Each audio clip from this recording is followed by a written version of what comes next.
핫한 모빌리티 이슈 알아보는 이슈 시간입니다. 안녕하세요. 안녕하십니까. 네, 오늘 촬영일이 2월 9일이니까 정말 대선이 한 달 딱 남았네요. 네, 그러게요.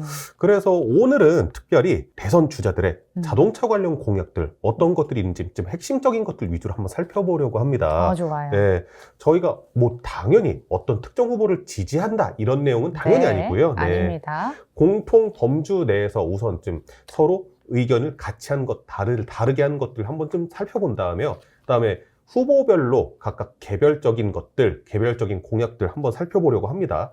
독자적인 공약에서도요, 좀 눈여겨볼 만한 공약들이 있으니까 한번 끝까지 보시면 좋을 것 같습니다. 우선은 운전자들한테 좀 체감이 될 수 있을 만한 공약부터 설명해 주시는 게 좋을 것 같아요. 네. 안 그래도 어떤 것을 말씀드리면 가장 먼저 체감이 될까 좀 네. 고민을 해봤는데요. 우선 요즘 가장 많이 운전자들이 스트레스 받았을 것 같은 두 가지. 하나는 이른바 민식이법이라고 불리는 이 도로교통법 일부 개정안에 대한 것이고요. 네. 하나는 이 도심 내 안전사고를 방지하기 위한 속도 제한 3050 이것에 대한 것입니다. 도로교통법 일부 개정안에 대해서는 더불어민주당 이재명 후보가 들고 나왔는데요.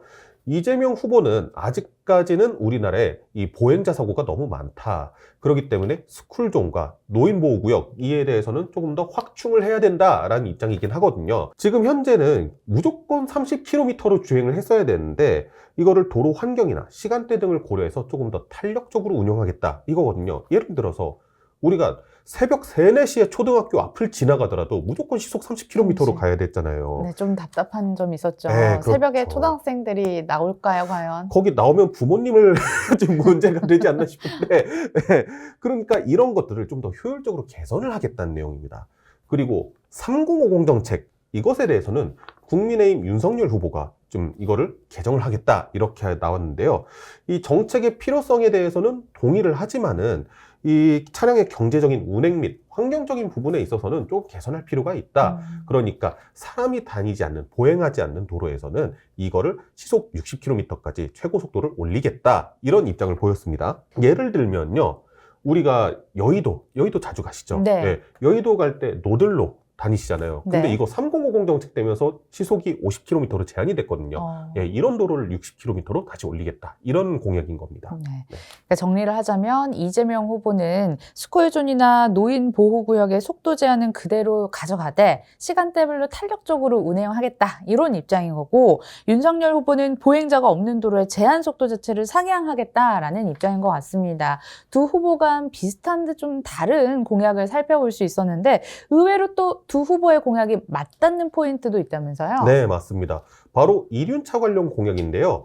이재명 후보가 본인의 페이스북을 통해서 최근 3년간에 오토바이의 그 법규 위반 건수가 2배 이상 늘었다고 주장을 하더라고요. 그러니까 지금 사실 코로나 팬데믹 때문에 우리가 배달 음식에 대한 수요가 상당히 네. 늘었잖아요. 아마 그 때문일지 않을까 추측을 할 수가 있는데요. 이에 대해서 이 후보는 오토바이에 전면 번호판을 부착을 해서 이 단속을 하겠다 이런 입장을 보이고 있거든요. 오토바이를 실제로 보시면요, 뒤에는 번호판이 있는데 앞에는 번호판이 없어요. 그 전면 번호판이 붙는다면 어떤 식으로 붙을까 상상이 안 가네요. 거기 되게 그렇죠. 좁은데. 그렇죠. 그래서 이 번호판 같은 게 철제로 만들어져 있잖아요. 그래서 이게 전면에 있으면은 사실 라이더가 사고 같은 게 났을 때 다칠 수가 있거든요. 그래서 이 후보 같은 경우에는 이를 스티커형이나 아니면 세로형으로 부착을 해가지고 라이더의 안전에는 위험이 없게끔 그렇게 하겠다라는 입장을 보이긴 했습니다. 네. 사실 이게 앞에 번호가 없다 보니까 우리가 교통 위반 단속 카메라 같은 경우에 대부분 앞에서 찍잖아요. 근데 이게 찍히지가 않는 거예요. 단속 자체가 안 되니까. 이에 대해서 이제 전면 번호판을 부착을 하겠다라는 입장을 보인 거고요. 이에 대해서는 국민의힘 윤석열 후보도 같은 입장을 보였습니다. 해서 일단은 영업용 이륜차에 대해서 우선적으로 진행을 하겠다. 이런 입장을 보이기도 했습니다. 음주운전과 관련된 공약도 있다고 들었습니다. 이재명 후보도 설마 냈나요? 네, 냈습니다. 안 내면 좀 이상한 안 되는 분위기가 돼버리긴 네, 했어요. 네. 왜냐면은 국민의힘 윤석열 후보가 먼저 이제 음주운전과 관련한 처벌 이런 것들에 대한 공약을 내놨거든요. 아하. 사실 이재명 후보가 과거에 음주운전이 이제 관련한 좀 네. 정과가 있잖아요. 좀 네네. 그를 겨냥한 그런 공약이다. 이런 분석이 좀 많은데요. 우선 음주운전 방지 장치를 차량에 장착을 의무화하겠다. 이것에 대해서는 두 후보의 입장이 같습니다. 근데 이재명 후보 같은 경우에는 일단 여객 자동차에 의무적으로 설치를 해서 효과를 입증하고 난 다음에 음주운전을 2회 이상한, 그러니까 상습적으로 음주운전을 하는 사람의 차량에다가 의무적으로 장착하겠다. 이런 입장이고요. 윤석열 후보 같은 경우에는 아직까지 이 디테일한 내용까지는 나오지 않았다라는 이야기를 했습니다. 거기에다가 플러스로요. 윤석열 후보 같은 경우에는 우리가 술을 팔면은 술에 세금이 있잖아요. 네. 주세. 네. 이의 10%를 음주운전 방지와 그다음에 음주운전 피해자 지원에 대해 쓰겠다고 그런 공약을 내놓기도 했고요. 추가적으로 이제 본인의 유튜브 콘텐츠를 통해서 음주운전을 하다가 면허가 취소가 되면요, 면허를 다시 따는데 결격 기간이 1년이 걸렸거든요. 이거를 3년까지 늘리겠다. 이런 공약을 내세우게 됐습니다. 네, 1년에서 3년까지 강화한 거는 정말 조금 네. 터프한 공약이 아닐까라는 생각도 한번 내봅니다. 네네. 자, 그리고 요즘 가장 핫한 전기차 보급과 관련해서는 두 후보 간 의견이 상당히 엇갈린다고 들었습니다. 네, 이게 결론만 말씀드리면요. 이재명 후보 같은 경우에는 전기차의 보급을 조금 더 중점으로 한 공약이고요. 윤석열 후보 같은 경우에는 이 전기차의 충전 인프라를 확대하는 것을 좀 더 중점으로 하는 공약입니다. 그래서 이재명 후보의 공약부터 좀 천천히 살펴보면요. 일단 전기차 우리가 구매하면 보조금 지급하잖아요. 네. 이거를 더욱 확대해서 전기차를 구매를 할 때 모든 사람들이 보조금을 받을 수 있게 하겠다. 그리고 전기차를 그렇게 구매가 많이 이루어지다 보면은 생산량이 늘어나야 될 거 아니에요. 생산 시설 자체가 좀 많아지고, 그래서 전기차의 생산 자체가 많아지게 되면은 지금 현재 전기차 사면은 막 1년씩 기다리고 해야 되잖아요. 이런 대기 기간조차도 좀 줄일 수 있게끔 하겠다. 그러니까 생산 자체를 좀 많이 유도를 하겠다라는 거죠. 전기차 보조금이 대폭 확대되면 결국은 세수를 늘려야 되는 문제일 텐데 그렇죠. 어떻게 해결할지도 나중에 뭐 네, 혹시 기회가 된다면, 대통령이 된다면 네네. 풀어가는 것도 꼭 지켜보겠습니다. 네네. 그리고 이제 윤석열 후보 같은 경우에는 파격적이죠. 현재의 전기차 충전 요금을 앞으로 5년간 동결하겠다. 이런 공약을 내세웠습니다. 5년 동안 전기차가 엄청나게 보급이 많이 될 텐데 네. 그냥 그대로 동결을 하겠다는 입장인가요? 네, 그렇죠. 5년간 음. 동결을 하고 그 다음에 그런 공약도 있었어요.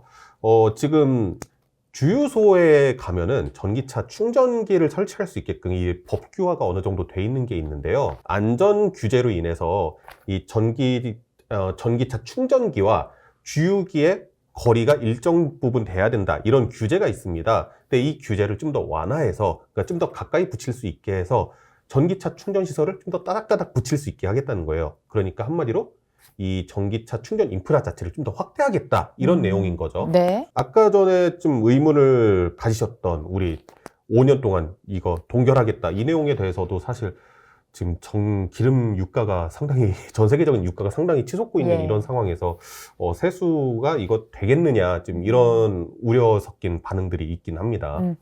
그리고 정의당의 심상정 후보 역시 전기차에 대해서 공약이 있는데요. 처음 들어보는 것 같아요. 네, 저희 그렇죠. 방송 시간에. 이 후보의 공약은. 네네. 사실 심상정 후보 같은 경우에 이 전기차 관련된 어느 정도 큰 그림 정도의 공약은 있는데, 사실 우리가 안철수 후보도 좀 상당히 좀 열심히 하고 계시잖아요. 안철수 후보 같은 경우에 자동차 관련 공약이 좀 찾아도 찾을 수가 없더라고요. 네, 그래서 저희가 이렇게 꼭 이재명 후보와 윤석열 후보를 꼭 띄워주기 위해서 이 두 후보만 얘기하는 게 아니라 절대 정치적인 목적 없습니다. 저희는 진짜 자료에 의거해서 말씀드린 것을 말씀을 드리고요. 심상정 후보 같은 경우에는 2030년까지 전기차 보급 대수를 1000만 대까지 늘리겠다. 이런 공약을 내세웠는데, 작년 말 기준으로 우리나라에 등록된 자동차 대수가 2,500만 대가 조금 안 된다고 해요. 그러면 9년 사이에 우리나라 자동차의 40%를 전기차로 바꾸겠다라는 좀 어마무시한 공책이긴 하죠. 그럼 다음 공약. 차는 전기차? 무조건 피디님도? 전기차로 가지 않는 이상 아마 조금 실현이 힘들 수도 있지 않을까 싶은 그런 내용이긴 한데, 좀 내연기관 더 타고 싶은데 말이죠. 네. 어쨌든 뭐 그런 내용도 있고, 그 다음에 전기차 충전 인프라에 2조 원을 투자하겠다 이런 공약도 있고 새로 짓는 아파트나 빌딩의 주차 면적의 20%는 무조건 전기차 충전 시설로 하겠다 이런 공약도 내세우기도 했습니다. 전기차 시장 확대를 추구하는 방향 자체가 각 후보들마다 정말 다르다는 것을 확인을 할 수 있었고요. 자, 지금부터는 후보들끼리 차별화된 공약들도 있다고 하던데? 네. 지금부터 말씀드리는 공약은 뭐 서로 간에 어느 접점이 있는 공약은 아니고 좀 약간 개별적인 공약들 우선적으로 말씀을 드리도록 하겠습니다. 그 중에서 굵직한 거 딱 하나만 방송 시간이 있으니까. 네. 우선 더불어민주당 이재명 후보의 공약인데 가장 최근에 나오기도 했고요. 제가 봤을 때 가장 눈여겨볼 만한 공약인 것 같긴 합니다. 현행의 자동차세 부과 기준은요. 배기량을 비례로 하거든요.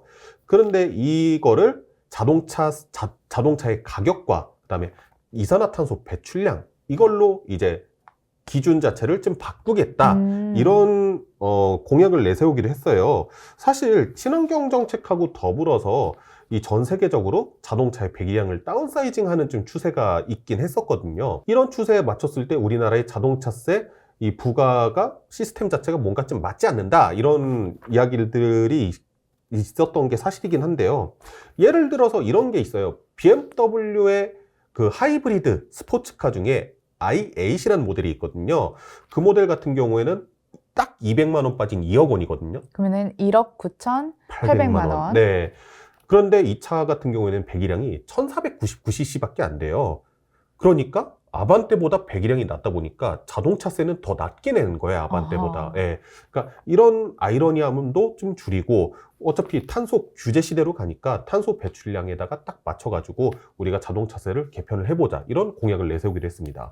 자동차세 산정 기준을 통째로 바꾼다는 공약을 냈는데 이게 정말 실현이 된다면 우리 삶을 통째로 바꾸지 않을까라는 생각도 해봅니다. 자, 이번에는 국민의힘 윤석열 후보의 공약 한번 들어볼까요? 네, 윤석열 후보의 공약 중에서는 아무래도 이게 좀 제일 도드라져 보였는데요. 그 법인 차량에 전용 번호판을 신설을 하겠다 이런 내용이 있어요. 그러니까 이게 뭐냐면은 그 법인 명의로 하면 아무래도 감세라든가 좀 세금 면제라든가 이런 부분이 있다 보니까 법인 명의로 고급 외제 승용차나 아니면 스포츠카, 슈퍼카 이런 것들 구매하고 자가용처럼 운용하시는 분들이 좀 있단 말이에요. 이런 부분을 제재하기 위해서 전용 번호판을 발행을 하겠다. 렌트카 같은 경우에도 보시면 우리가 하, 호 이걸로 딱 구분을 할 수가 있잖아요. 그러다 보니까 뭐 리스로 구매를 할지 장기 렌트로 구매를 할지 망설이다가 이 렌트카 번호판이 싫어가지고 리스로 가시는 분들도 상당히 많거든요. 지금 이런 심리를 활용한 그런 공약이라고 보면 될 것 같습니다. 네, 번호판이 뭐 빨간색이 된다든지 뭐 아니면 수도 파란색이 된다든지 뭐 그럴 수도 있을 것 아니면 같다는 뭐 생각. 법자 이렇게 생길 수도 있죠. 네. 예. 네, 방송이 나갈 때쯤이면 정말 이제 뭐 대선이 한 달도 더 안 남아있을 때인 것 같습니다. 이 시간 관계상 담지 못한 디테일한 공약들도 있으니까 방송 끝나고 찬찬히 공부해 보시는 게 좋을 것 같고 5년간 나라를 이끌어갈 후보들에 대해 또 신중히 선택하는데 도움이 되는 시간이었으면 좋겠습니다. 오늘 저희가 준비한 순서 여기까지입니다. 끝까지 시청해 주신 여러분 고맙습니다. 감사합니다.